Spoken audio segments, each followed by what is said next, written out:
This is shaping up nicely. Time for a change of pace, though. At least at first. The next segment is about Land Rover, and we'll be starting out with the Type 3.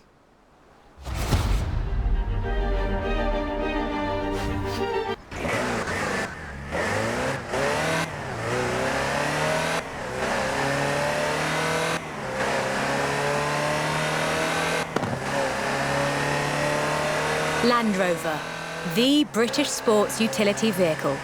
But before that, they were actual utility vehicles. Solid, tough trucks, unstoppable over almost any terrain. In 400 meters, turn left. The Land Rover Type 3 marks the point where that shift begins, and we'll be looking at what that meant.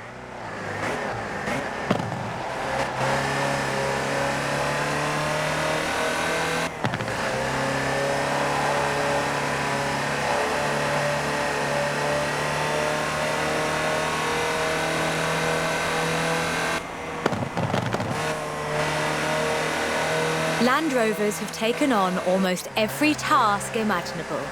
They've been generators, tractors and ambulances. They've brought peace and carried medicines to disaster zones. They've even been buses.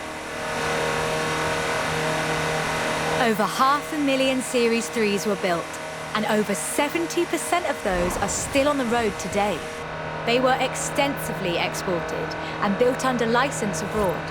Belgium, South Africa, even Australia and New Zealand.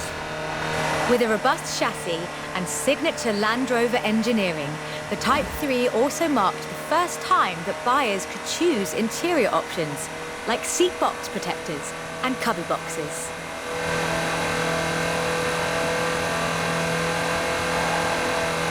That trend continued, and by 1982, Land Rover were offering the county-spec Type 3.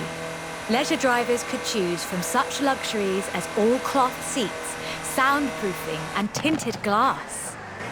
The trend was increasingly clear, and the future of the Land Rover was starting to take shape. If you squinted, you could already see the shape of the first sports utility vehicle, the Range Rover. While the stock Type 3 would never be particularly fast uphill, there is almost no hill that it couldn't climb, or down for that matter, if you've put a proper winch on it.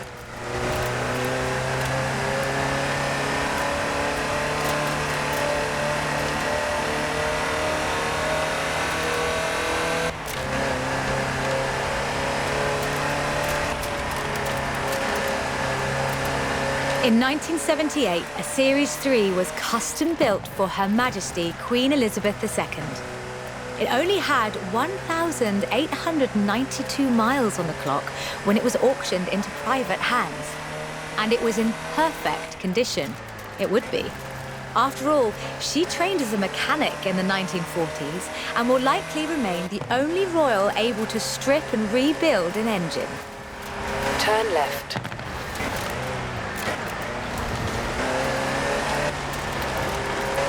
In 200 meters, you will arrive at your destination.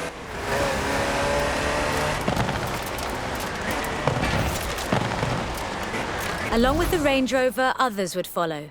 Discovery, Defender, and the Freelander. Each a more sophisticated and enjoyable utility vehicle. But none of them were a replacement for the Type 3. They were a different kind of car.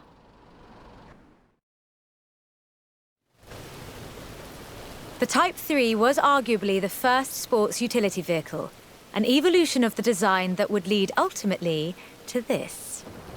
The Bowler Nemesis, an off-road racing vehicle that turned into a production SUV, the Nemesis EXR. It sports a turbocharged 5-litre Land Rover Jaguar engine, crammed into a carbon fibre chassis with integral roll cage. It even has the grille, headlights and rear lights from a Range Rover.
fully independent suspension design, and a 415-litre racing fuel cell allows the Nemesis to take on the longest Dakar stages.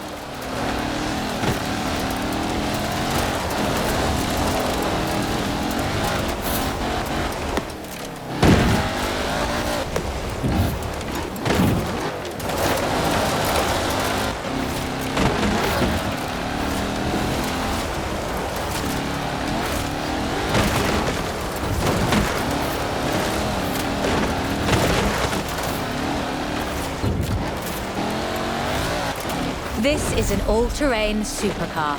That's the only fair description for this. But that's what you get when you build an SUV with Land Rover DNA.